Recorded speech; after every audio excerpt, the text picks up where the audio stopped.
what are some of the principles of talent identification? Really, really good question. And I think talent ID is becoming a really hot topic at the moment. I guess it's firstly, as part of this discussion, something I just wanted to mention is we've recently created a network called Talent Identification and Developmental Environments in sport, or the TIDES network, we call it. And it's where we've got a group of researchers who have a particular interest in talent identification and development, as well as expert practitioners who have experience within that area. So it's quite timely that you've asked that, because we're currently putting together a position statement based upon the key principles of talent identification. So I was recently fortunate to host a discussion with 30 to 40 researchers and practitioners in this area, so we could come to some sort of consensus around key principles of talent identification. So yeah, no, it'd be great to go through some of those. So I think firstly, it's important to define like what we actually mean by talent identification for this discussion. So I think we define it as the process of recognizing current participants within a certain sport with the potential to excel. Although we talk about talent ID, there's often a lot of crossover with the likes of selection, so actually being selected into talent pathways, as well as development through those pathways as well. So there'll be some crossover with that as well. But in terms of key principles, I guess like one of the starting points we've really tried to emphasize is we often talk about talent identification and how we can create systems and processes, but we firstly need to remember that these systems and processes are mostly designed for children and young people. So it's really important we emphasize that there is a person behind every athlete. So it's vital that the health and well-being of the person is put first when designing talent identification systems and processes. And there's some really good guidance from James Essen, Paul Darby and colleagues who worked in collaboration with UNICEF. And they came up with some guidance on how we can put the child before the athlete. And they did that with a lens looking through children's rights. So very much so when we're creating these systems and processes, we should really try and emphasize that. And it's really important that we do recognize that in the likes of England or Australia, for example, we've got quite well developed systems and processes, not just within talent ID, but in society. But when we think about talent ID in other countries, in other regions and less developed countries, they're very much in their infancy or don't have anything in place at all. So it's really important we do emphasize when we're creating those that we put children and young people before the athlete and the talent ID processes. For people that are listening, I'm actually coming from the Gold Coast in Australia right now. And I can't remember the name of the book. I think it was The Talent Code, but that might be wrong. There's another book. I'm going to butcher it if I try to think of it and spend too much time. But the book that I read, it really spoke about the talent identification process through Australia. Now, I don't know if they still do this. They did do it when I was sort of in my late teens, early 20s, where they would essentially just test a bunch of kids in schools, and they'd put them through a bunch of fitness tests. And then through those fitness tests, it'd be like a vertical jump. It would be maybe a broad jump. It would be maybe strength test. It might be an endurance test. And then they would just give them a bunch of sports that say, like, you could excel in these. And that process did seem like it was putting the athlete first, because none of that actually had any sort of, I don't know, character traits that could be considered, whether there was even any passion in any of those sports for that person. And I just think about a lot of the athletes I've seen, worked with, been alongside, and even just for myself, going, if someone had looked at me and gone, well, you don't physically have the traits to play this sport, I'd have stopped from that moment. Whereas actually for me, it was all about the grit, the determination, the human characteristics, the actual, am I interested in doing this? So yeah, I'm interested to know what you think about that system the good, the bad, the ugly of doing it that way, and is what you're talking about, having this human approach first, what does that actually look like? Yeah, I think you've mentioned a few different principles there that we were talking about. I guess the first one links to like objective data and how you can use that to try and identify potential talent through tests. The other one that you've highlighted quite nicely, which is what I was going to lead into next, is some of those social cultural contexts. So it's really important when you are creating talent identification systems that we better understand the social cultural context. So what you do in Australia may be completely different to what they do in India, and what we do in India is completely different to what you do in the UK. So understanding the social cultural context is really key, and different like things like sport popularity can have an influence of that. So for example, you think about like the NFL in America and the draft system there, it's absolutely huge. But then like in England, like American football is pretty much non-existent. But just going back to your point, I guess, around objective data and how that can be used, we'll talk about that a little bit later, but it obviously has some of the benefits, because you think about some of the, in particular, physical characteristics that are aligned to certain sports. Basketball's like an obvious example. So you're not going to play in the NBA or a top level basketball league if you're not tall, and that's both for men and women. So screening height, it would be particularly important, because you're not going to make it as a professional athlete. Whereas a sport like football, where it's hugely multifaceted, where you need like, and I'm not saying basketball is not multifaceted, because you do need like obviously technical, tactical skills, etc., but leans more heavily towards that multidisciplinary stuff within football. So you could be any height, for example, perhaps with the exception of a goalkeeper, and it is position specific dependent.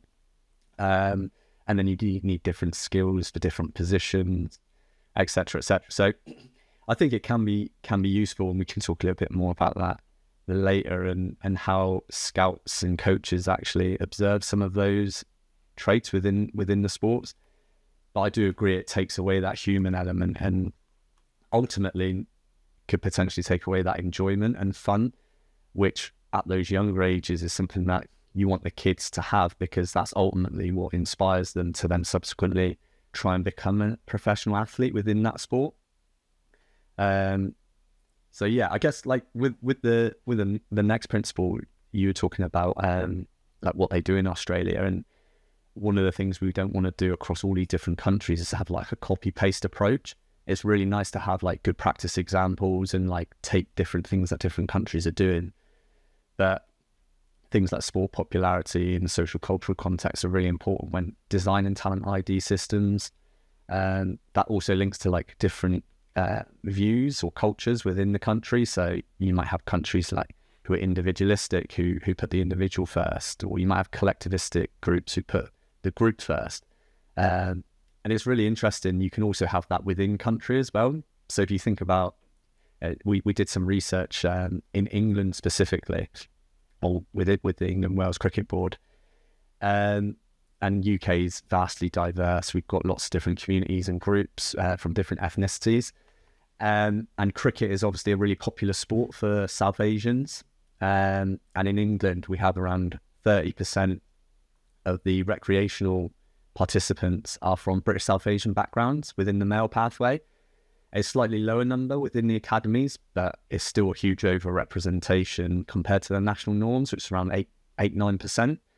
However, at professional level, there was only around 3-4% of British South Asians playing. So some of the research that we did, we wanted to better understand why are there no British South Asians really playing at professional level, despite having a huge amount of talent within the talent pathway, as well as playing recreationally. And ultimately, the systems and processes in Trench were built for white and privately educated players who were, in turn, hugely overrepresented playing at professional level. So it's understanding that social cultural context, not necessarily just globally, but like within the country as well. And we're working really closely with the ECB now to create better organisational structures and help coaches better understand the individual needs. So as an example, South Asians typically don't drink. So when it comes to that junior to senior transition and you're in and around the first team might have team socials where they're out and have a drink, etc. Whereas British South Asians often feel quite, and this is based upon our qualitative research, speaking to players, often feel really uncomfortable. So that might almost disconnect them from the group a little bit. Another one, and it's a really interesting one because I was often told it as a player growing up, is the coach like saying, "Oh, make sure you look at me when I'm talking to you." So it's like a sign of respect in like from a white British culture. Whereas in South Asian culture, like looking at someone in the eyes, particularly from like a hierarchy perspective, is a sign of disrespect. But like the coaches don't know that. So they're taking that as this kid doesn't want it, or they're not interested. Whereas they're actually trying to show a sign of respect to the coach. So it's really like around education as well, and understanding those social cultural needs. And ultimately, if we do be more inclusive and more equitable, it's going to have a positive impact on high performance as well, because we are going to like widen the pool of potential talent and athletes coming through. And I guess just the last comment on that one, off the back of that, we created with Tom Brown, who led this research, the South Asian Cricket Academy in England. So essentially, we didn't just do the research to try and better understand this. We realised there was like an urgent need to support these young British South Asian players who were essentially falling on the wayside during that junior to senior transition. And we're about 2.5 years into the process, but essentially it's a program made for young British South Asian players who've been released from first class counties to try and get them back in to first class county professional teams. And we've had 10 players sign professional contracts in 2 years, which is like almost double the amount of a single academy within the country. And if we get one more player signed, we'd have had a whole team of first class county cricketers within 2 years. So for me, it just shows that there is a huge amount of talent out there. We're just not understanding how to identify and select and then subsequently develop it. But we are getting better at that now. And for me, the important thing here is how closely the governing body are now working with us and want to know more, and they've invested in SAC and other initiatives. So it's really important that the national government buy in and work collaboratively with institutions like that. I think that's an amazing story, because I've also met and spoken to some of the guys from SACA. So tangibly, I've actually seen this work. I've known people who have actually come down from the south of the UK wanting to go up there to get involved in that. And it is, I mean, from the outside looking in, the existence of it is quite sad as to like why it has to, and what you've explained there is sad that it has to exist in that way, because it's the private school sector that is sort of letting take over. And look, I'm a state school kid. I'm a product of someone who went to a state school, and 90% of the players I played with at the professional level had come from private school because they had the skills. And maybe if I'd gone to a private school earlier, well, I didn't go to one, but if I'd gone to one at an earlier stage, maybe I'd got to a professional level faster. Hard to say. But I always say, like, the one thing that was beneficial for me was the fact that the mindset, the grit, the determination, those sort of subjective features that are within an athlete, I built those from being outside of a high performance environment, like a really elite environment early on. Because I do think that elite environment works good and bad in some respects. But that's interesting to know that that's where that number dropped off for South Asian English cricketers, because I when a lot of these stats were coming out in the reports, I was like, something's not matching up here, because I'm seeing all of these kids playing at club cricket, schools around, and well, it's definitely state schools, and there's just a huge love for it, but they're not making it to the top. The private school system for me seemed to be one of the places where you could look towards and go, that's it. Again, this is very hard to say as a white guy, to say I don't think there was any prejudice against players, but it makes total sense if the system is set up that you have to be in a private school, then you're just going to struggle to get in it. That's the same for a white cricketer, right? That's the same for, there will be many white cricketers that wouldn't have made it into professional sport because they've been at state schools and not had access and not been able to get into those private school areas. Yeah, no, absolutely. And we obviously talked about ethnicity there, but then when school type attended was added as another measure, it just became hugely exacerbated with white and privately educated athletes playing at professional level. And of course, there's quite a lot playing within the academies and youth pathways, but there's also quite a lot of state educated players as well as British South Asian players who aren't state educated. Who are state educated. So it's interesting why those from white and privately educated backgrounds are the ones who are getting the contracts at the end compared to the others. And we did a lot of research around to just try and better understand why. And we firstly looked at batting and bowling averages of white British and British South Asian players. And the scores were very much the same throughout their entire development, even at the end of the pathway. So they weren't getting contracts based upon the fact that they were playing a lot better, both from a batting and bowling perspective. Like they weren't taking more wickets or getting more runs, for example. And if they were, you could see that, well, that's one of the things why they're probably getting a contract, but it wasn't.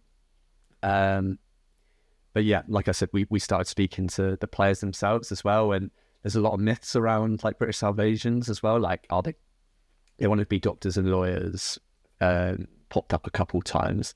And I've heard people on Sky Sports working at county cricket clubs talking like that as well. And the players that we spoke to, who included players who didn't make it, current professionals and ex-professionals, they none of them said that. All of them wanted to be professional cricket players, and that's what they were in the pathway for. So it's really like getting rid of those myths as well. Another interesting one was around like, they're not as fit. But we did fitness testing and looked at the fitness testing scores, and they were performing just as good. Some players were actually performing better. So again, it's dispelling those myths and just making sure that we are more inclusive and we understand the individual needs. And yeah, I guess that takes us back to talent ID. If you do have someone from a different background or culture, it's understanding like, how do I reflect on my values and beliefs and like better understand their needs, and just to be inclusive and equitable. And I guess just going back to the starting point of the project that we did on this, I chatted to Paul Greetham, who was the academy manager about 6-7 years ago, and he recognised this issue, and we were talking about potential projects, and it was almost like, what are British South Asian players doing wrong? And then as soon as we started researching and better understanding, and then the Azim Rafiq stuff came out, and then the case come forward, we just better understood it's not what British South Asians are doing wrong, it's how the systems and processes are not supporting these players. But it goes back to what you were saying, like, it's still like a learning process for everyone. Like, a lot of this is only just emerging and happening. So how can we make sure that we learn from these lessons, not just within cricket, but in other sports as well, and make sure that we do create more equitable pathway so every young athlete can achieve their potential. Okay, so from principles, what have we got so far on the list? I think we're on like number 2. So I think like putting the person before the athlete, I would say would be number 1. And I guess it links back to some of the stuff that we were talking about there as well, in terms of understanding the individual needs as well when we're identifying athletes. But the second one there, focusing more specifically on understanding the social cultural context in which way you're working, and that could be like globally. So we're talking about like different countries that you might be creating talent ID systems, or it might be like within a country as well, in terms of what is the landscape within that country. And just lastly on that one, I guess, is like talking about like the migration of young football players is really topical at the moment. You've got the top 5 leagues in Europe, and they'll try and identify and select the best young talents from across the world. So you think about all these talent ID systems that are going on, scouting networks, etc. It leaves lots of children like exposed to like exploitation, because not all of those kids who they're signing are going to get a contract or going to make it. So are they being educated? You think, for example, kids being signed from regions in Africa who don't have much at all, and like football is a bit of like a lifeline for them to try and get out. So there is opportunities there for people to exploit those systems and processes. So yeah, it's really important we understand those social cultural contexts, and we've got those regulations in place to make sure we are looking after the athlete, but also understand that it's not a copy-paste approach and every country is doing things differently. Okay, so what's number 3? We'll start to narrow it down a little bit, I guess, and try and focus more specifically on like the sport-specific landscape. So every sport is different. We start delving into a little bit there around like basketball versus football and what are the characteristics that we're identifying. So I'm not a basketball expert, by the way, but if I was identifying someone in basketball, yes, you need like those psychological skills. You think about the number of games they play for a season, they need to be robust, etc., etc. But you have to be tall. Like there's no doubt about that. So that is something that you need there. Whereas another sport such as gymnastics, for example, you need to be like quite flexible, and you need that skill set in order to develop over time. So there's a lot of like early specialization within gymnastics. So it very much does depend on the sport specific landscape. So every sport is different, and one example that we use, and sorry if I keep going on about football, but that in England we have a really comprehensive academy system. So what I believe and what academy is like doesn't really exist anywhere else in the world. So my perception of what an academy is different to say like what an academy is or talent pathway is in North America, for example, which is very much developed through the college system. It's the same as Japan, like through the college system. In Africa, there's a lot of there's a lot of private academies where you've got institutions building these academies to get young players in with the aim of selling and making money. And then you also do have those pay-to-play academies which exist, again, in North America at the younger ages, as well as some of the European and Scandinavian countries. I think Australia is the same, actually, marginalising kids because they've got to like pay money to play football. So anyway, you need to understand the sport-specific landscape and what it looks like in that country. Another good example of that is how can we enhance the system's financial efficiencies? So money plays a massive part in talent identification in terms of like how we can actually identify athletes, and different sports have got different financial systems. So that actually plays a huge role. And it's also around like the agenda of like what the sport actually wants. So if we think about skateboarding and the recent Olympics, there was the young 13-year-old who won a gold medal. So what age did they start skateboarding in order to win the gold medal for their country? So that's high performance, isn't it? They won a gold medal in the Olympics, but they're only 13. In comparison, rugby in England don't identify and recruit players into their academies till where they do trials at 50 in their men's academy, the trials at 15 for their under 16s team. So they're not even identifying players yet. So the sport specific landscape is really important, and understanding that is obviously key to get the best efficiencies out of that. Yeah, did you see, I don't know if you've heard this, you might find this stat interesting, it's just a bit of a side note. Seth Steven Davidowitz did a podcast episode with Chris Williamson on Modern Wisdom, and he threw out this stat which I found was incredible around the NBA, which was if you are 7 foot tall in the world, you have a 1 in 11 chance of playing in the NBA. Oh wow! Which is wild. That's a good stat. I'm going to use that. How cool is that? That if you are just 7 foot, you would take those odds all day, every day. Like if you're 7 foot, you got a 1 in 11 chance of being in the NBA, and you're talking like life changing, right? So yeah, anyone that's out there that's 7 foot, like go find a basketball and genuinely put yourself in the arena, like get yourself a chance. There's no other sport where that physical attribute would give you that amount of success. I tried to think about another sport where that might happen, and maybe like jockeying could potentially be one if you think it's almost the opposite. Point. Going the other way, yeah. I didn't think about going the other way, yeah. So like if you're 7 foot, you're not going to be a jockey, are you? or if you are, well, I guess going too short, you're not going to be anyone under 5 foot is going to be a jockey, right? That's never. that it's not going to go. But no, I just thought it was cool. Like above 7 foot, you got a 1/11 chance of being in the NBA. Okay, so is there any more principles that you would reel off that are potentially beneficial? Well, yeah, we've got, I think, sort of like 14, 15 that we have come up with. I think the next important thing that we don't have to go through them all today, but so some of the key ones we can chat about. But the next thing is like define what it is you're actually doing. So the language and terminology we use is so important, because what one thing means to me might mean completely different to you.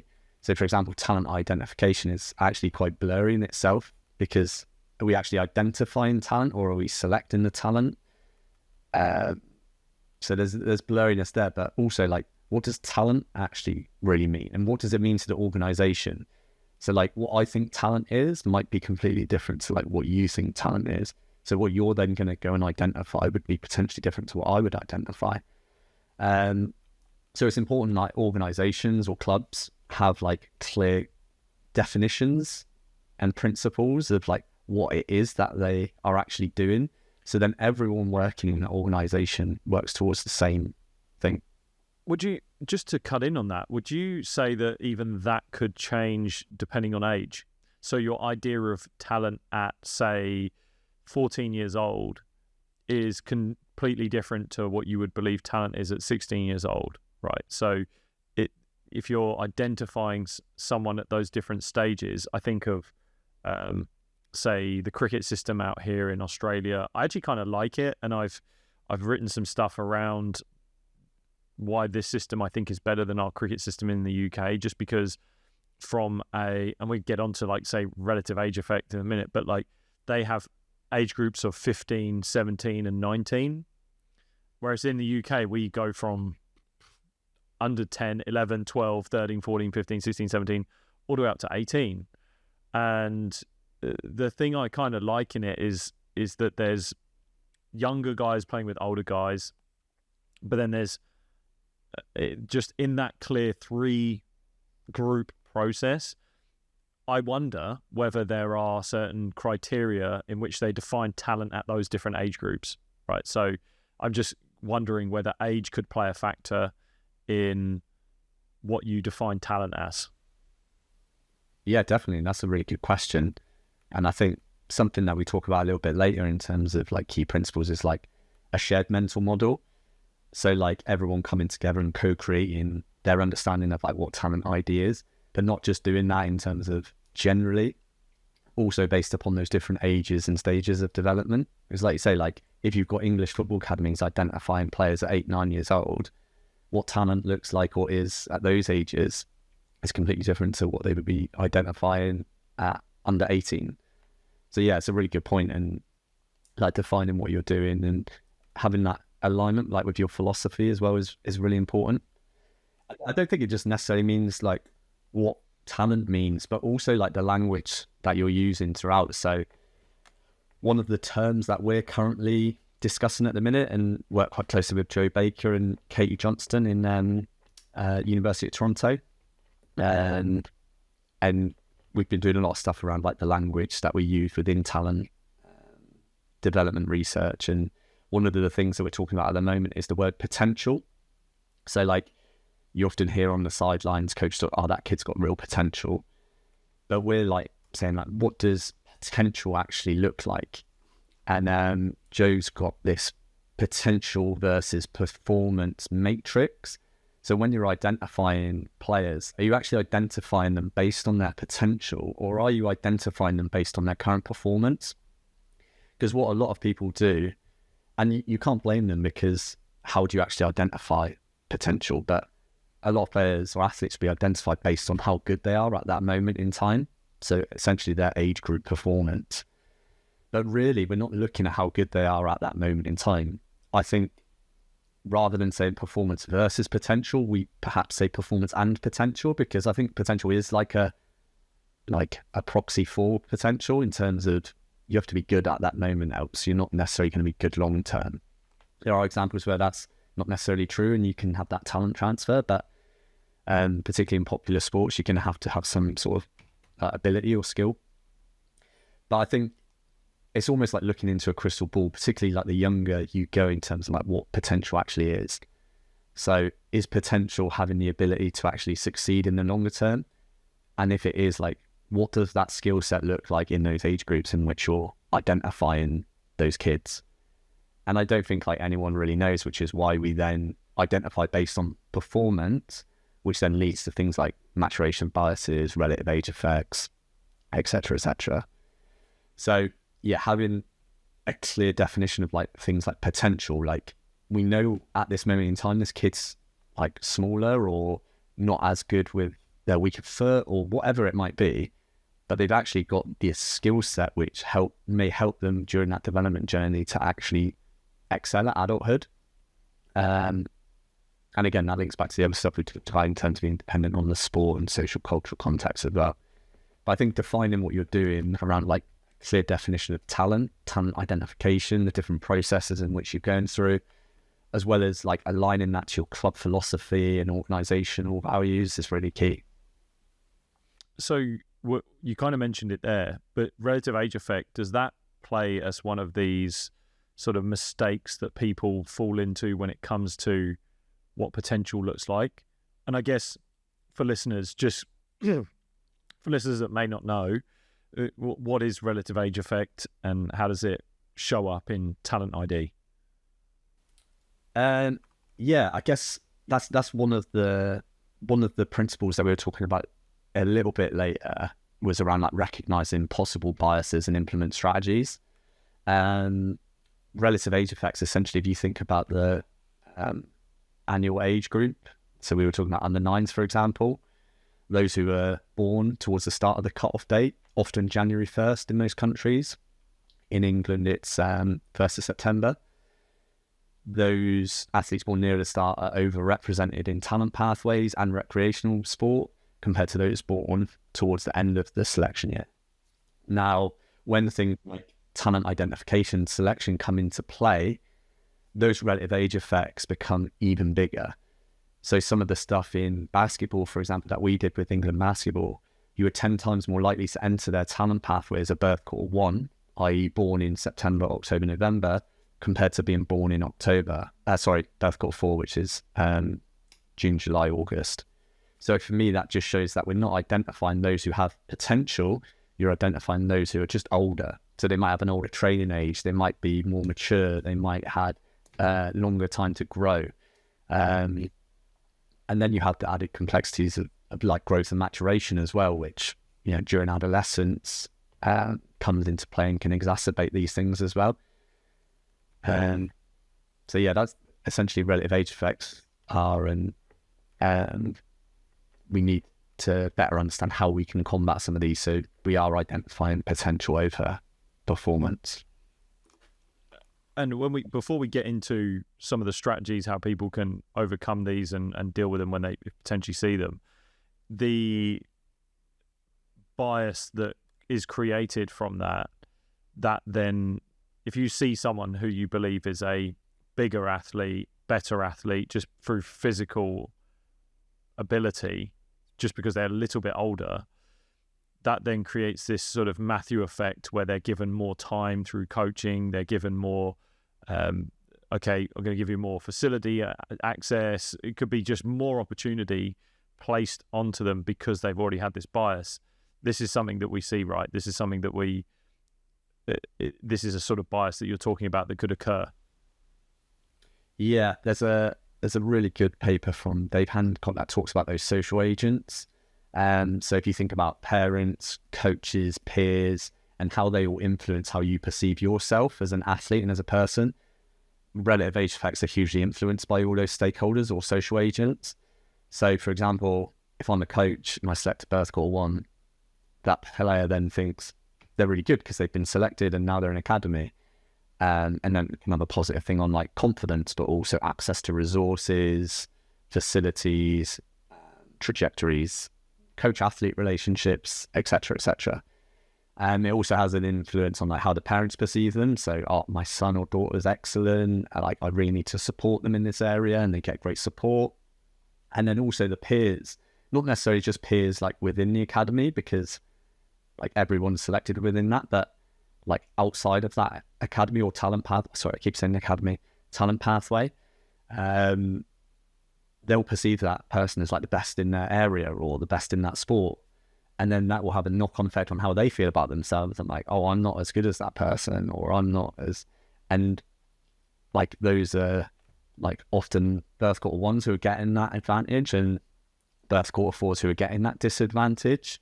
There are obviously birth quarter fours in the academy. And a lot of the research we've showed is if you're a birth quarter four and you get into a talent pathway, you're up to like 4 or 5 times more likely to actually then transition through the academy. So if you're a birth quarter four and you enter, you've got a much greater likelihood of actually succeeding.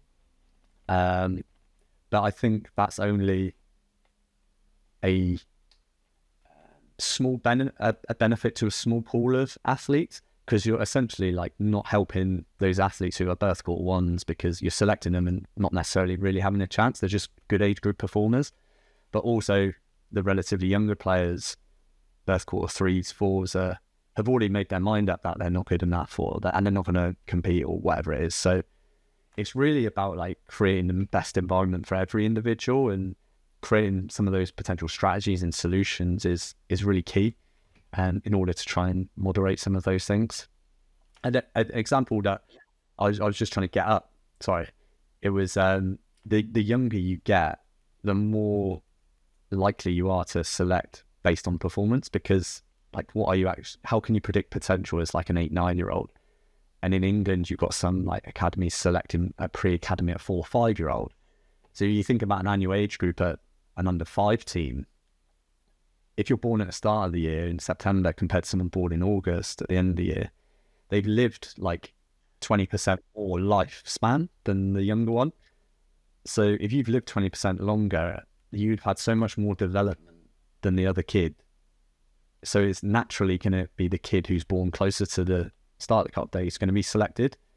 And the research within a single academy, Category 1 academy in England, showed that they were, I'm just looking at they had 19 times more likely to be selected at under 9, which is the entry point into an academy. So 19 times more likely to be selected if you were born in the start of the year compared to the end of the year. So for me, that's not showing an efficient pathway. That's showing me that you're identifying whoever's oldest and best at that moment in time. And that's not really helping anyone. That was 19 times, not 19% more chance. Yeah, 19 times greater likelihood of being selected in the academy, yeah. That's huge. That is massive. And I guess some of the stuff I've read around this area is that relative age effect sometimes can even out when you get to the professional level. I think it was in cricket. I think I read something around that. And also the level of injury rates to those that are, I guess, placed in academies early or given a lot early. Is that right? That it does even out later down the line, and there's a higher rate of injury to those that are selected earlier on? It is very much a mixed bag with the senior data, and much more is needed. One thing I would say is I think it's a bit of a myth to say that it levels out and like it doesn't become apparent. So for example, the Euros that's happening at the minute, 31% are born in birth quarter 1 and 20% are born in birth quarter 4. And that's at senior adulthood. There's also relative age effects in 9 out of the 10 top European leagues in Europe in the men's game. Belgium were the only country that didn't have them in the top 10 countries. So for me, that shows that there is knock-on effects and it does continue into adulthood. There is other research that looks at like the amount of money you earn or like how many games you play, etc., etc. Again, that does depend on the sport. So for example, in cricket, we did some research and we almost found like some reversal effects whereby birth quarter 1s were playing less compared to birth quarter 4s. So there was actually, the birth quarter 4s were overrepresented when you accumulated the number of matches played compared to birth quarter 1s. So it was almost like the birth quarter 1s were getting in and they were getting a bit of game time, but then not being continually selected longer term.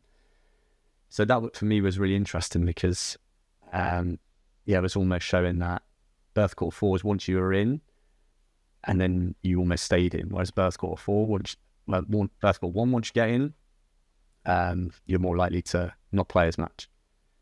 But yeah, it is very much sport dependent at the minute. And then when we think about gender, it is much stronger in men compared to girls.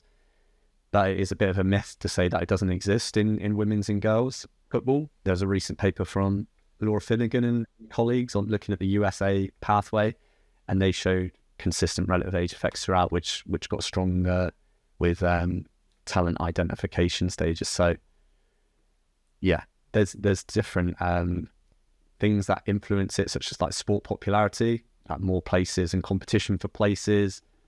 Relative age effects come into play a lot more. And sport type, I imagine if there's like a sport like rugby where physical contact plays a huge role, you require being physically more mature earlier on is a early advantage.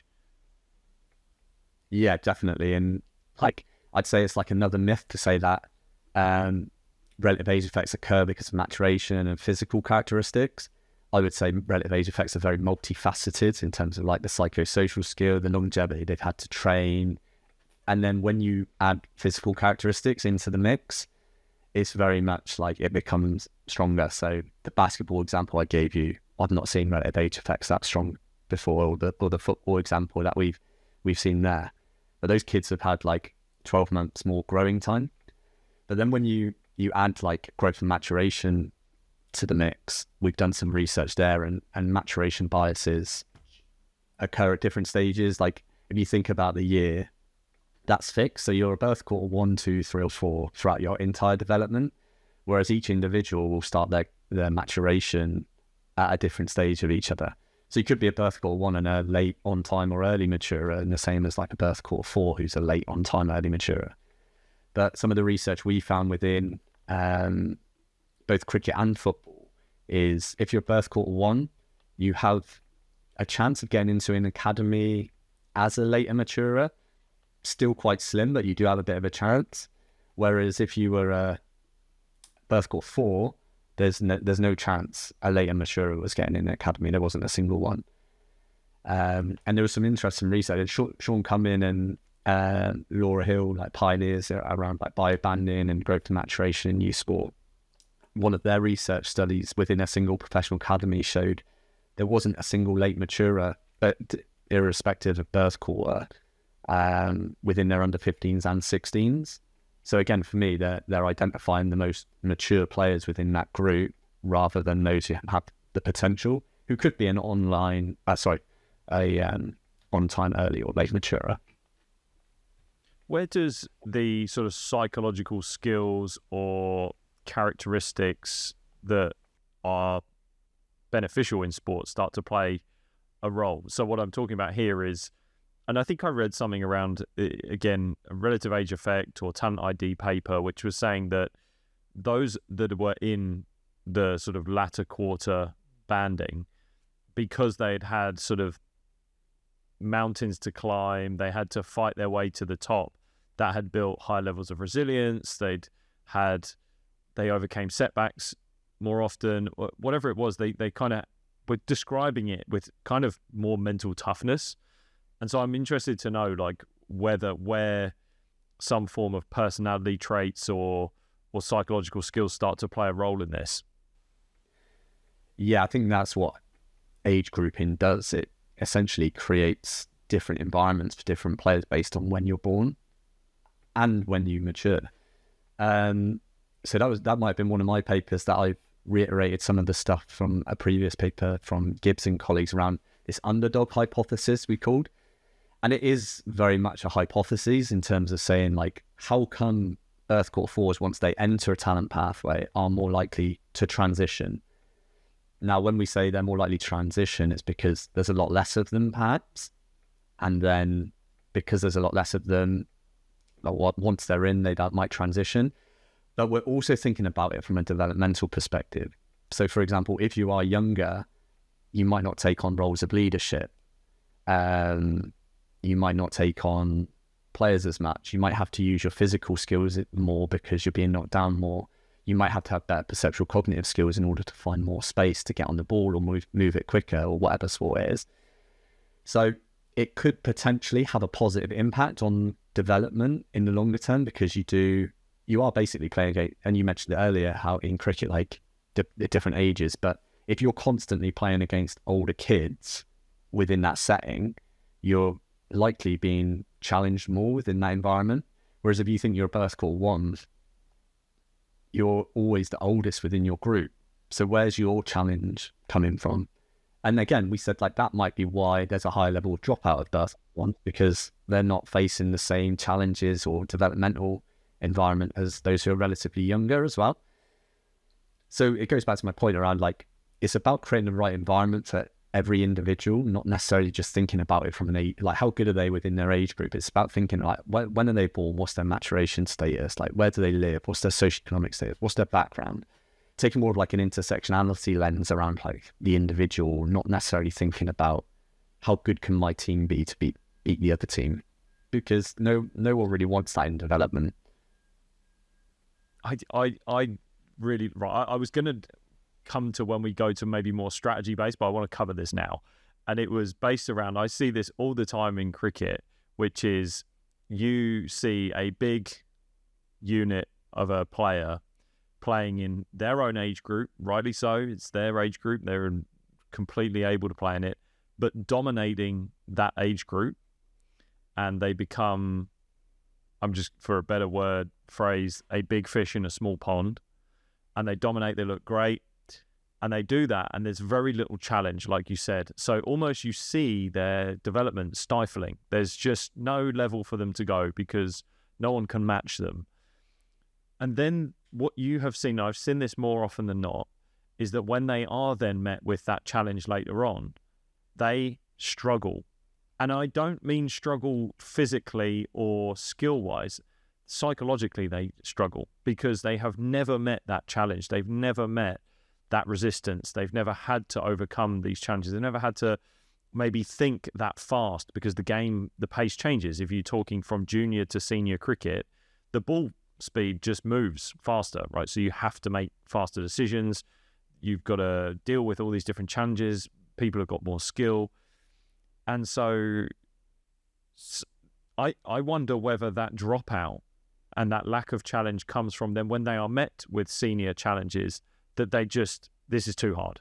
Like I can't do this anymore. Like this, I didn't realize I am not at this level. And that kind of drop in status is the thing that allows them to move back, because they were number one dog in their own arena, but then they come into a senior environment, you're not number one dog, and you drop in status, and that is where you fall back. So I wonder whether that is a part of why they don't transition as far. It's a really good point. And there's definitely not enough research looking at that. A lot of it is hypothetical. There has been some work looking at like the almost made it, and a lot of that was the fact that they perhaps needed more challenge within their developmental environment. So they were almost those who were like, yeah, the next big thing, but didn't really achieve that because they were perhaps almost put on a pedestal a little bit and the best player in their group. So it is about like creating a more optimal and challenging environment for them. So then they're almost getting that birth quarter 4 effect that we were talking about in terms of like making them the underdog. How does it feel for them to be the underdog? I think it links quite nicely into some of those strategies that we were potentially going to talk about. And it links back to one of the things we were talking about around understanding the sport-specific landscape. And when it comes to strategies and solutions for relative age effects, it's really important we think about this from a sport-specific perspective, because every sport is different and the outcomes of sports different. So, for example, team sports are often the same way. You have to score more points or goals than the other team. Whereas a sport like running or long jump or swimming, you're timed, or it's based upon like a distance. And then you've got other sports that you're based upon like weight or ability. So it might be like martial arts or boxing or something like that. So there's different potential solutions for different sports, and one of the ones that we've done within squash and within England squash, and we work quite closely with them, and one of the things they do is something called birthday banding. So they focus on identifying each individual within squash, and it's probably quite easy because you think squash is often an individual or team sport. Sorry, not team, partner sport, but often they're focusing on the individual within sport. But they identify the individual based upon that moment in time. So what is their birthday? So what they'll do is this birthday banding approach within their pathway, and on their birthday, they, for example, they're 11 years old, they'll play against all the other 11-year-olds. But then as they move through towards being 12, they're still playing against all the 11-year-olds, but obviously they're becoming relatively older, and the younger 11-year-olds are coming in, and the 12-year-olds are dropping in to play against the 12. So essentially they are having a more diverse, starting as a birth court 4, throughout that 12 months, they then become the birth court 1, until on their birthday, they then drop down again, and all of a sudden they're birth court 4 again. So based upon their birthday and their individual development, it's creating this almost non-linear pathway or developmental environment for the individual. And interestingly, what the data showed is there was no relative age effects across the entire pathway. So that was from entry into the talent pathway at regional levels all the way through to senior competition. So no relative age effect. And personally, I've worked with a lot of national governing bodies in England as well as others globally, and I've not found one that doesn't have relative age effects because of a potential solution like that they've implemented. And I think because they're identifying each individual's potential based upon their own philosophy and talent ID tool that they use, it's having a real positive impact on like their trajectories. And then I think they've got some top players playing internationally and like number 2, 3 in the country, in the world, soon to be an Olympic sport. So yeah, that for me was like a really interesting example. And some of the stuff we're doing now is speaking to the stakeholders in squash to find out a bit more about like the nuances of birthday banding, because we've made a bit of a causation in terms of they do birthday banding, they've got their relative age effects, it must be why. So we're now talking to them to try and better understand that. But for me, I think that is one of the reasons. You could argue sport popularity, which we mentioned, like squash isn't exactly the most popular sport in England, so there's less competition for places, etc. But at the same time, this was both men and women as well. There was no relative age effects. Yeah, it'd be interesting to see if the sample size started to really have a shift. Like, do you know the rough size of what they're dealing with there? Like, in terms of pathway? It was across their entire pathway nationally. I honestly can't remember the numbers. It's still going to be a decent quantity, right? It's not going to be a small number. But did they also have relative at the top pathway? Sorry, go on. Yeah, did they also have a relative age effect to begin with, and then when they brought this in, it mitigated it? Or was that unknown? So yeah, we didn't have the data for that, so we couldn't actually look at that, because they actually implemented it about 7 years prior to us analysing the current data, and they didn't have the previous pool of data, so it was impossible for us to look at. Has anyone implemented it in their own pathway after and gone, yep, it started to even out? I don't know of any other sports. We did that paper, and I've done some CPD with some of the squash coaches upon like our findings, but I haven't had anyone from another racket sport or anything like that reach out and try and learn a little bit more, and I don't think that there is any other sport to my knowledge. Do you find, we're getting onto this, but do you find things like these strategies that, and we'll probably get onto some more, but do you find that the ways in which there are the strategies that exist in order to reduce these effects and the biases that exist in talent ID, the resistance to trying something new in a system, pathway, take your pick, is it due to the fact that they're like, I'm so worried that we will then lose talent and we're actually going to lose something, and no, we're fine as we are, we're getting talent through, we're building? Is that a part of the resistance where it's like, it's always been done like this and why change it? whereas actually you're offering going, no, you can find more, like you can find better. This is improving. Yeah, it is definitely like a bit of a mixed bag. That analogy you use, like this is how we've always done it, is kind of, and we're producing players or we're producing athletes, is one thing that you like hear quite a lot, and like it does produce athletes. Like naturally, you're going to get players through any type of. If you started selecting football players at under 18 in England, you would have players that transition into the Premier League. They're not transitioning into the Premier League because they've been selected at 8-9 years old and developed through that. Obviously, that's going to have a positive impact upon them as a player, but you're still going to get players who get through regardless of what happens. Like we saw that before the academy systems were developed. You look at some of the systems in South America and the players that don't enter academy systems till they're a lot older, and then they're brought into the Premier League. And so, yeah, there needs to be more diverse perspectives and outlook. But at the same time, like I do empathize in terms of like, it needs to be practical as well. Like if you're creating a new strategy and it's not effective and efficient, then why would you change it? The other important thing is like, if you do create something, it could have unintended consequences. So you could turn around and say, oh, you should try this. They do it, and then it's not as effective. And then like, why is it not effective?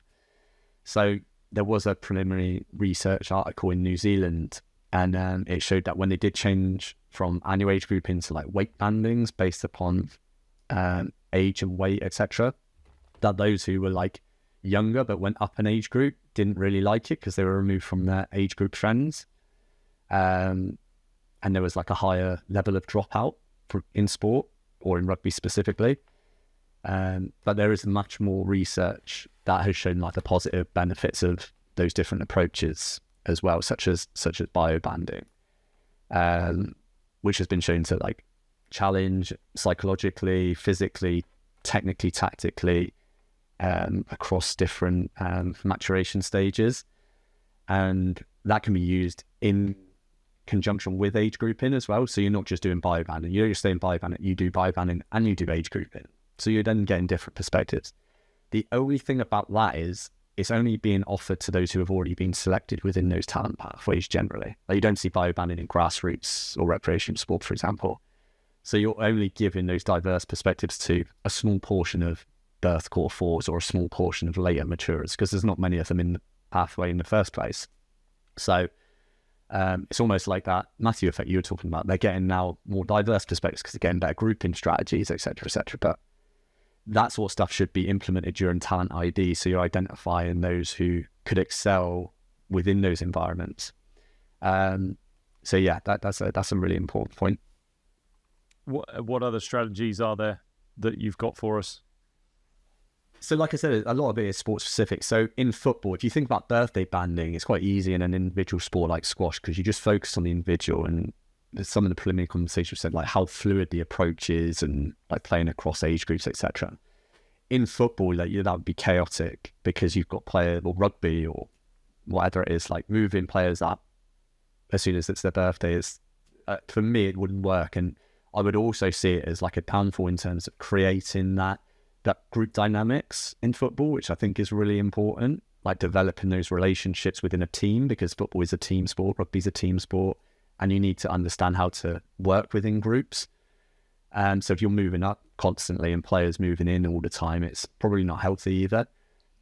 But like football, you often use those age groups, so like 9s, 10s, 11s, but there's not much flexibility in that. For me, it needs to be more of like a flexible chronological approach. So yes, you do have your 9s, 10s, 11s, but if you've got a birth core 1 or 2, like play them up an age group, but there needs to be a rationale to like why they're playing that.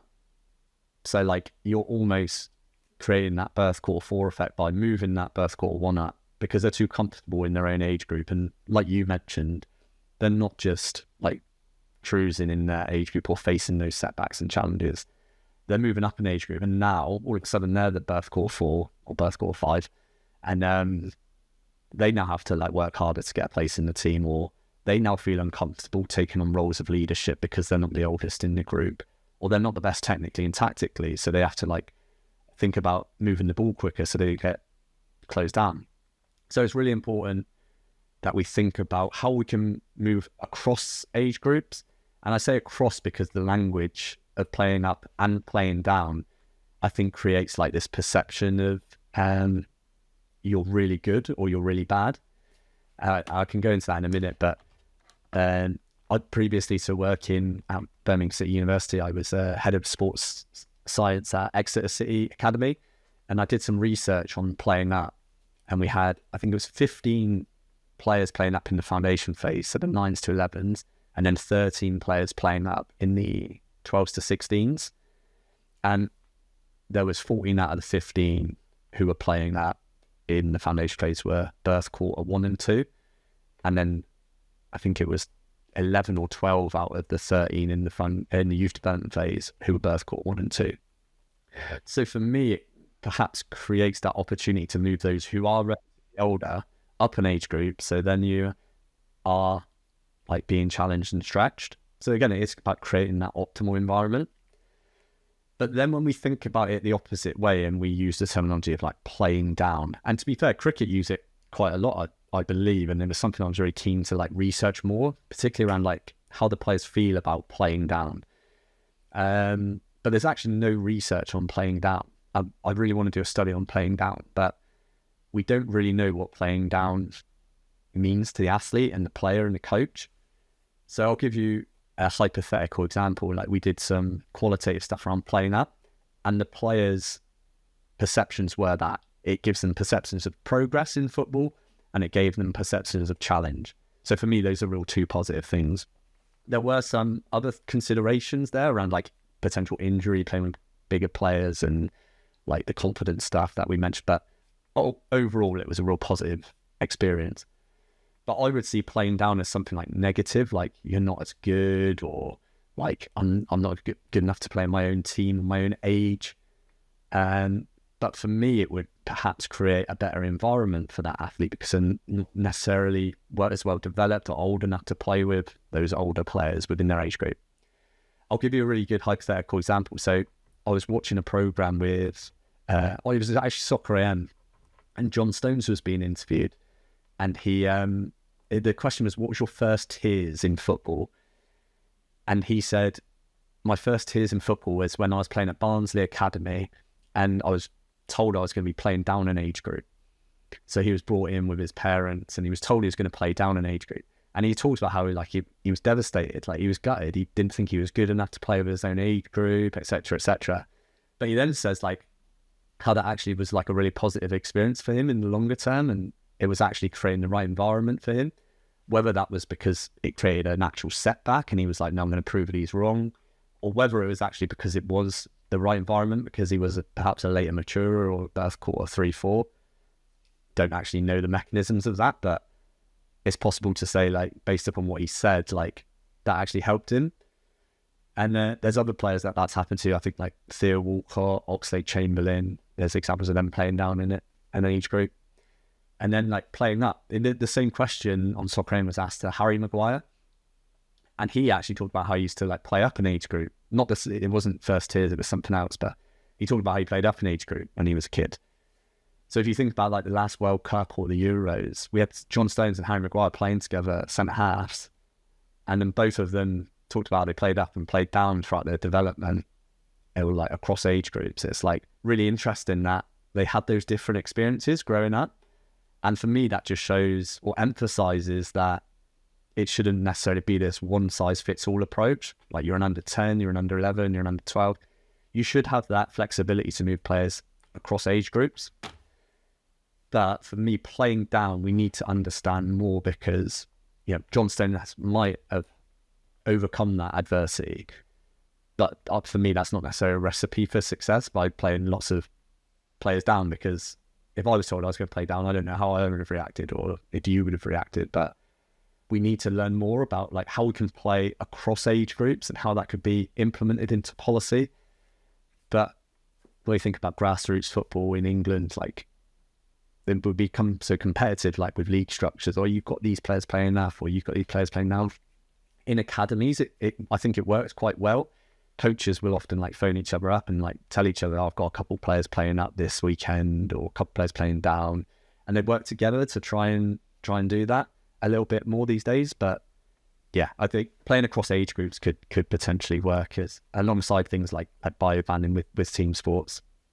This is why I really like the Australian cricket system.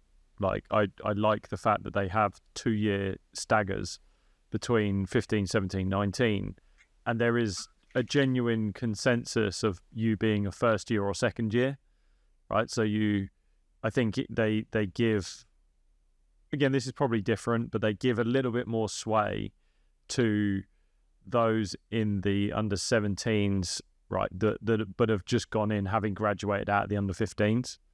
So they're a first year under 17, and there's kind of a little bit more understanding. Like, well, we know that they're probably not going to be bowling as fast as the guys who are 16, 17, right? So we recognise that, and so they stay there. And I'd had Travis Head, the Australian cricketer, on the podcast before, and he was someone who had gone through that system. And I'm pretty sure I asked him this, because I remember his answer was, as you do both of those roles, so you go from being the first year to second year, there's different things that he learned along the way. So when he became a sort of senior within that age group, he said that's when my leadership skills started to develop, because I was leading that age group. But then when I was the younger one, I was trying to fight, and I would like try and prove myself, and that was where those sort of strategies came in. And it was just quite interesting how he had two different mindsets depending on it. And because my question to him was, how did you, when you were in your own age group, what did you do? And did you want to play up? And he's like, well, if I didn't play up, then when I was in my own age group, that just created a new challenge for me, which was, how can I try to be the best player in the team in how I present myself, whether I perform, whether I get the right outcomes. But it was a new challenge. It was like, I'm going to deal with the expectation that's on me. And that has seemed to have held him in really good stead to be an international superstar in the game, right? So I just really like that system. I think in our system in the UK, you hear the whole playing up an age group. I've not really heard playing down too much, but those different traits that Travis had gained, he used those different. We don't tend to have those bands here in the UK. I don't know too many people playing down. Like, I've not heard of that one before, but there's definitely a lot of people that play up, and then they glorify that process, right? They glorify this playing up. So that really does exist, and I think that's why I just like this system, is that it's kind of set in stone. There's only, you got 2 years in your own age group, and first year you're kind of given a bit of leeway, and then you're seen in a different light in the second half of that year. Yeah, like with that system you're talking about, there's research showed like there is potential detrimental effects to that. So I think it does depend like how well the organization works when using that strategy. So if they select the same amount from each of those groups, so for example, you've got an under 13 group, you've got the same amount of 13s and 12s. But also you think about like the ages of the different players that you're selecting. So for example, you've got a fairly evenly distributed number of quartiles, then that can work really well, because then you're getting all these diverse perspectives and players having these different environments. But some research showing when you do have those biennial age groups, that more of them are from the first half of the biennial age group year. So for example, they would be more under 13s than 12s. But relative age effects become exacerbated with the 12s as well. So there would be significantly more birth core 1s and 2s within the 12s and not really many 3s and 4s. So it, like you say, it depends on like how well you use that system.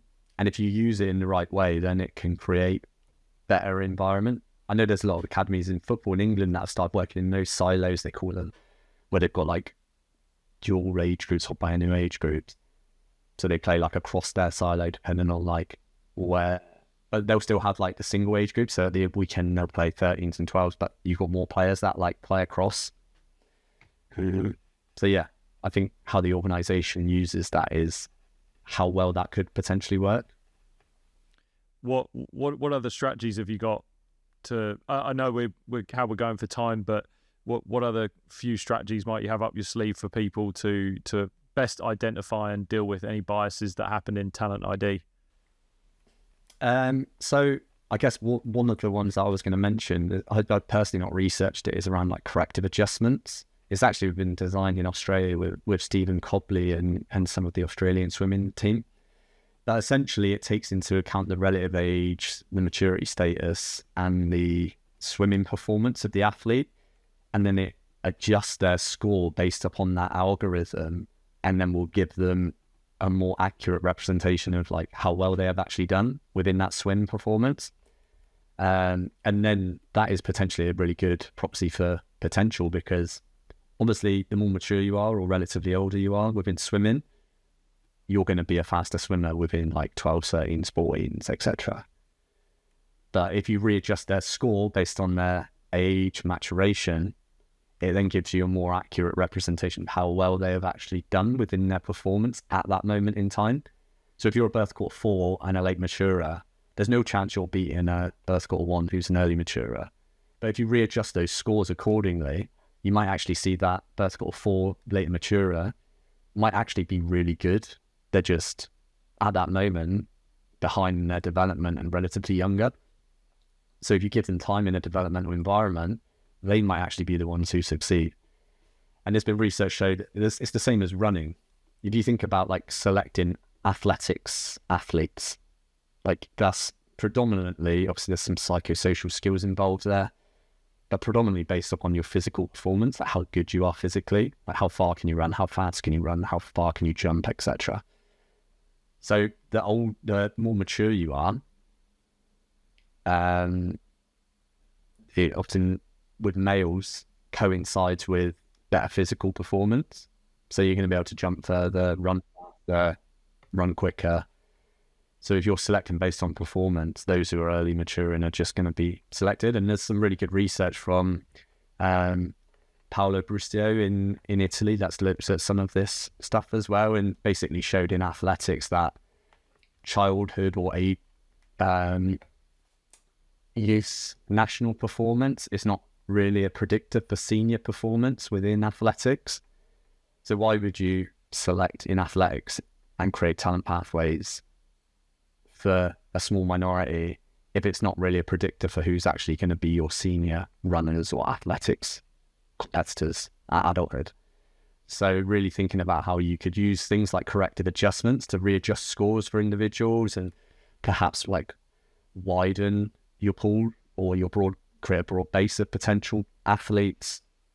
There's an analogy from some colleagues in Scandinavia saying like engage as many as possible for as long as possible in the best environment as possible. So little strategies like that can really help potentially like broaden that base of players as well as keep more in the pathway.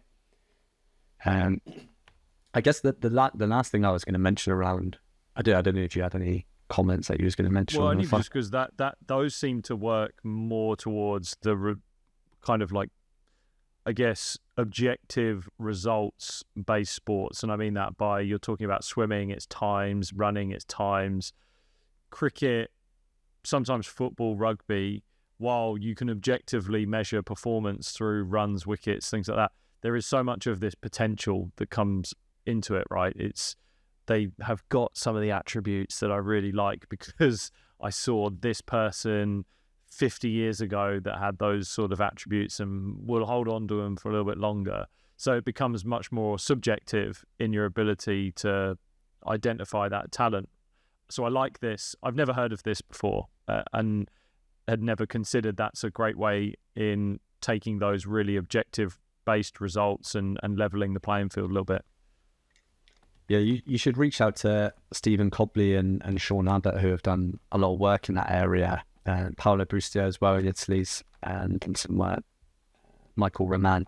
Some researchers really like pushing that research forward. And yeah, like you said, could we come up with like an algorithm in team sports that creates some sort of like corrective adjustments based on like performance measures, but also perhaps some of the other stuff around like relative age, maturation? I think it would be a lot more difficult because time is like easy to just say, this is how good you are. This is what your performance. But yeah, it could be interesting. Yeah. So what did you have there to finish off? What was the last one you had for us? Yeah. So I've been working really closely with the KNVB, the Netherlands Football Association, essentially to try and think about relative age solutions in football. They reached out to me. I've been working with Jan Verbeek on this project, who's a really good researcher. He'd be a great person to come on something like this as well. But they've had some criticism within the press, as well as as well as like a national governing body around the relative age effects, not just at youth level but at senior level. And essentially, Jan works as a researcher within the KNVB and wants to know, like, what can we actually do about this? So what we did, it was a twofold study, really. We had an open call. It was a call for action, and anyone in the world could propose a solution of, like, how can we moderate relative age effects in football. So, like, you could have entered a proposal, or I could have entered a proposal. So we had it in Dutch and English, and anyone could put that forward. And then afterwards, I think we had over 200 proposals put forward by various different people. And then after synthesizing the different themes, we came down to 13 different potential solutions that were proposed. Now, interestingly, none of these solutions that were proposed had not been proposed before in research. So a lot of researchers have already suggested these things. Some researchers may have suggested their own work. I've no idea. But you may have had people who read it and think it's a good idea and saying you should try this or whatever it is.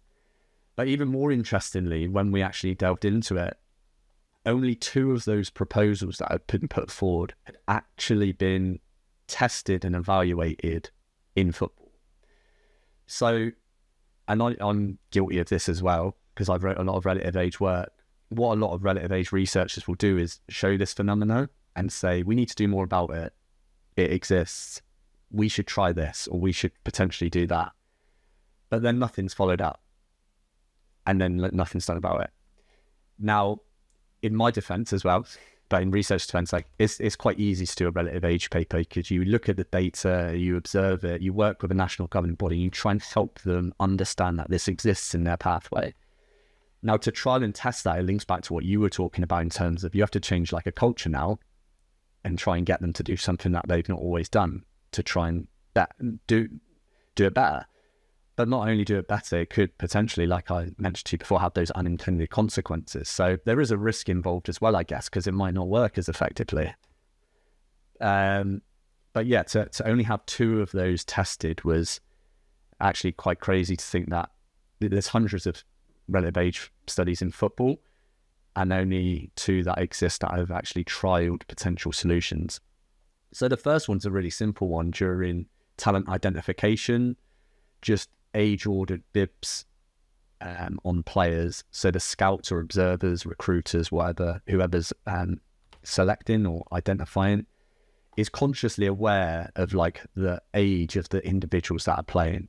Now, just adding those bibs significantly changed the views of the observers to the fact that they moderated their perceptions of those players, and the ratings that they gave became more evenly distributed.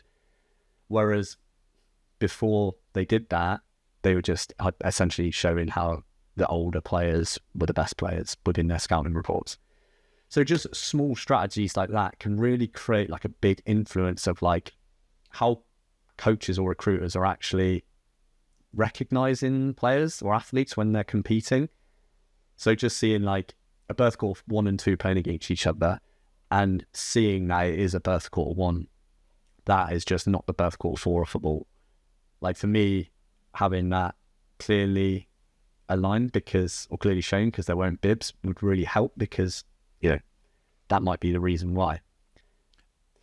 So yeah, that was interesting. I guess one thing we haven't spoken about with these strategies, right, is that we all think about identifying. We talk about these strategies in whether it's relative age effect, maturation bias, of looking for what potentially falls away, right? For those that get lost within the weeds. But actually what it potentially could help with is not investing too much in those that aren't necessarily going to make it, right? So those ones that kind of just get given loads to begin with, but actually you might be just throwing so much into the wrong people. That's very hard to say, but it is just saying that we are looking at trying, who are we losing? But it's actually like, are we actually getting the best coming forward? We want to try and make talent identification and development systems as effective and efficient as we can with the amount of finances that we have. So for me, that's not being effective and efficient if you're just identifying the most relatively older players. And it's not a good use of money if you're thinking about it from an organizational perspective. But what that could potentially do is, like what you said, you now know they're birth quarter one. They're probably playing okay, one of the best in the group, but not that good. But then it might work the other way, where you've got the birth quarter four who you think probably not quite there yet. But then you're thinking, actually, they're birth quarter four or they're birth quarter three. They have got less time. They've had less time, etc. So it could work the other way as well. But just explicitly cueing and showing the age of each individual, I think could really help. I think before my Australian connection starts to play further or havoc on this podcast, what is there on the horizon in sort of talent ID, your research, that excites you at the moment, that potentially hasn't been considered at the moment, that you're looking at right now and where it's going? That's a really good question. I think for me personally, I've got 3 or 4 things going on. So the study I just mentioned to you there with the KMBB to highlight a lot of these different solutions. The next step for us is to really trial and test some of these. So that will be a lot of firsts if we do trial and test lots of different ones that have been proposed. The South Asian Cricket Academy firstly has been like a huge success for us, and we're now working with the ECB, and we've got 2 new PhD students who are looking at how we can more accurately identify and develop cricketers from diverse communities, both in male and female pathways. So we've just kicked off that project and looking forward to following up with that. The other one that I've got 2 PhD students embedded into the FIFA Talent Development Scheme, which we've just started. So what the FIFA Talent Development Scheme is designed for is to essentially try and create more global competitiveness. So if you think about the men's and women's World Cups, you can often predict who's going to be in the quarterfinals or semi-finals. You might get a Morocco or maybe a Croatia who get through now and again, but ultimately you can guess who's going to get through. But you can also guess who's going to qualify as well from each of the confederations. So the aim is to essentially create better talent identification development systems internationally, globally, to try and create more global competitiveness for football. Now, as we mentioned at the start, there's some countries who've got really well-established talent development systems, like Australia, not necessarily in football, but in other sports, like England, a lot of European countries, Germany, France, etc. But then when you think about the likes of Africa, some Asian countries, some South American countries, they don't have very much in place, if anything, to try and identify and develop football players. So essentially the aim of the talent development scheme is to try and work with member associations and think about projects that can help support them to create better talent ID and development systems. Now, the purpose of our role is to support them to monitor and evaluate the talent development scheme in terms of where are they doing well, what areas can we develop further, but also capture some of like the good practice that's going on globally, which is really exciting because essentially we'll be able to observe what is going on a national or global scale. So for me, you were talking about the podcast being a great like learning experience or opportunity for you by speaking to all these people. Like if we get to speak to all these different people as well who are doing different things on an international scale, it just broadens our horizons, and having those conversations with different people who are working across the world in football, just it's incredible to see and learn from that. So I'm really excited about that project as well. Yeah. Where's the best place for people to head to follow some of the work you're doing? Maybe if they are a organization and they want to sort of get involved and maybe work with you in the future, where's the best place to send people to? So I've got my Birmingham City University profile. So if you just search Adam Kelly, Birmingham City University, and that'll come up. Or I've also got my LinkedIn profile. Admittedly, not very active on that. So you'll find a lot of my research on my profile. I try to keep my Google Scholar up to date with the relevant papers that we're sharing and stuff like that. But my email, adam.kelly@bcu.ac.uk. If anyone is interested in following up some of this stuff. We have just recently created the RAYSDLab at Birmingham City University, which is, I'm plugging it in, the Research for Athlete and Youth Sport Development Lab. So we've got a web page for that as well, and it outlines those two key projects that I was just talking about. That our mission is to really work with industry partners who are out in the field to try and help them create more appropriate settings and essentially become more effective and efficient with the talent development systems that they've got. Brilliant. Thank you so much for coming on. There's so much where this conversation can go. There's so many intricacies when it comes to talent ID, but I think there's definitely some things that people can use, be really aware of. So appreciate your time and thank you for coming on, Adam. No, thanks very much. If you've enjoyed that episode with Adam, then we've put together a playlist of all the best episodes to get started with right away. All you got to do, click here. Go on, click, go.